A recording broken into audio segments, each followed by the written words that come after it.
যে ব্যক্তি রমজান মাসের 30টা রোজা রাখলো, রমজান মাসের 30টা রোজা রাখার পরে শাওয়ালে এসে আবার 6টা রোজা রাখলো, মোট হইল কয়টা?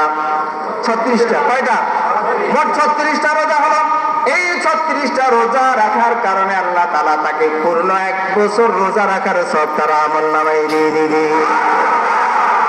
পুরো বছর রোজা রাখা লাগবে না, 30টা রোজা রাখবেন, শাওয়াল মাসে 6টা রাখবেন, পুরো বছর রোজার সওয়াব দিয়ে দিবে।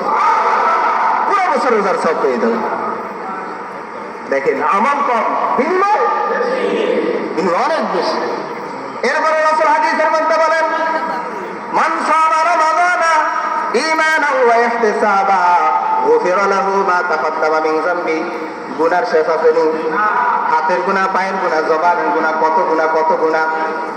গুনাহ একেবারে আসমান থেকে জমিন পুরাটাই গুনাহ। এতটুকু গুনাহ আমাদের, এত গুনাহ, এত গুনাহ।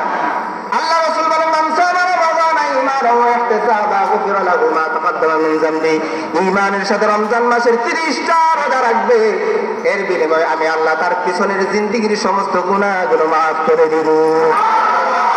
এটা হলো রমজান মাসে যদি রোজা রাখেন, রোজার সওয়াব, রোজার বিনিময়। এরপরে রাসূল আরেক হাদিসের মধ্যে বলেন, মান কামা রমাদানা ঈমানান ওয়া ইহতিসাবা গুফিরা লাহু মা তাকাদ্দামা মিন যামবি। রমজান মাসে রাত্রি বেলা তারাবি আছে না নাই? তারাবি আছে না? তারাবি নামাজ আমরা পড়ি না? আল্লাহ রাসূল বলেন, মান কামা রমাদানা ঈমানান ওয়া ইহতিসাবা গুফিরা লাহু মা তাকাদ্দামা মিন যামবি।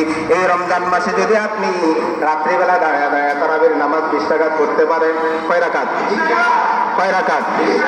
8 রাকাত। কয় রাকাত? আবার বলেন, কয় রাকাত? 20 রাকাত তারাবির নামাজ পড়বে। আল্লাহ রাসূল বলেন, গুফিরা লাহু মা তাকাদ্দামা মিন যামবি। ওই 20 রাকাত তারাবির নামাজের পুরস্কার পিছনের জিন্দেগির সমস্ত গুনাহগুলো ক্ষমা। সুবহানাল্লাহ বলেন।